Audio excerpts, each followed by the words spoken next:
Watch this video if you really want to learn how to transcribe solos correctly.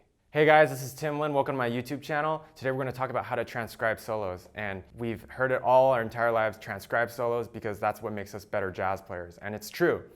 But there are certain ways and techniques to transcribing that will give you the maximum benefits, and that's what I'm going to show you today. Throughout my entire life, I've heard all things. Some people never transcribe a solo, and other people transcribe many solos. There's equal say in both. Like some people that want to sound completely original and have their own thing, they would probably never ever transcribe a solo. They say that's the biggest waste of time. I respect that. For me, I'm a little different. I like to analyze things, and for me, transcribing helped a lot for the bebop language. So it was a big part of my development as a saxophone player, and I remember spending a lot of time transcribing solos when I was in college and after college. Why do we transcribe? Transcription is a great way to get in the mindset of a master that you're studying. Like if you were studying Hank Mobley, for example, you could really learn his time field, his laid-back time field, the way he plays the eighth notes, his beautiful sound. It's very inspiring to just be able to learn something that a master played on your own instrument. So when you transcribe solos, you're working on a lot of things. You're working on your sound, you're working on your technique, you're working on your ears, because it's almost all ear training. And like Clark Terry says, a lot of learning how to play jazz is through imitation. So when you're learning the language of jazz, the best way to imitate is to learn something by ear, not by rote. Joe Henderson talks about how when he was young, he would just listen to Lester Young solos over and over again. He would dress like Lester Young, and he would try to be exactly like Lester Young. And then eventually, he became his own individual. He had his complete own distinctive voice on the instrument.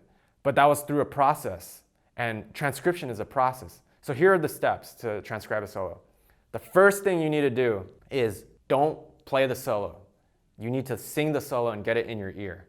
What I mean by singing is to be able to sing accurately the pitches by ear and not have any sort of reference, just to get listen to the solo as many times as you can. Eventually, after you've listened to it maybe for a week, after listening to 100 times, and you think you can sing the entire solo in your head or along with the recording, then take out your instrument. Step 2, don't learn the solo note by note. What I mean by that is don't break it down into like note, note, note, note, and then write it out. Instead, try and hear the phrases and learn the solo by fragments through phrases, because when we talk and when jazz musicians play music, they aren't thinking note by note usually. They're thinking phrases and how to connect lines together that creates a sentence, right? A big mistake that I see a lot of young players and maybe even some professionals do is that when they start transcribing, they immediately they take out Sibelius or finale and they just start putting in all the notes. And I would not do that at the beginning. At the beginning, I would just try and learn phrase by phrase on my instrument. And if you need to, you can use Amazing Slowdowner, or YouTube has a playback option where it goes 25%, 50%, 75%. And that's really helpful if you can't hear a line yet. And at the beginning, you're probably not going to be able to hear everything at full speed. So it's okay to slow it down. In the future, you can probably pick it up faster because you've done it more. But ear training, the ear is a muscle, and the more you do this, the better it's going to get. So here's an example of me playing a little bit of Hank Mobley's solo on Dig This. And what I'm really focusing on is trying to get in his time field, the way he's connecting to the rhythm section, where he's placing his notes, how light he's playing, how light he's tonguing, and also just trying to basically match what he's doing the best I can. Check this out.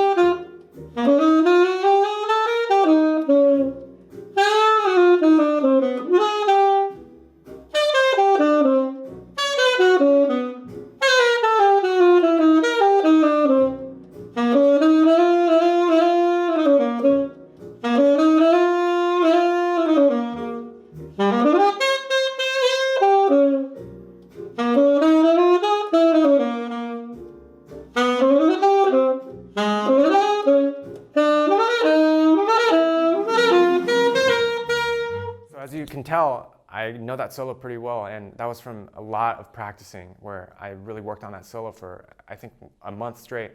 But when I started doing that solo at the beginning, I would just sing it every day, and then I would slowly learn phrase by phrase, and eventually I was able to play along with the recording.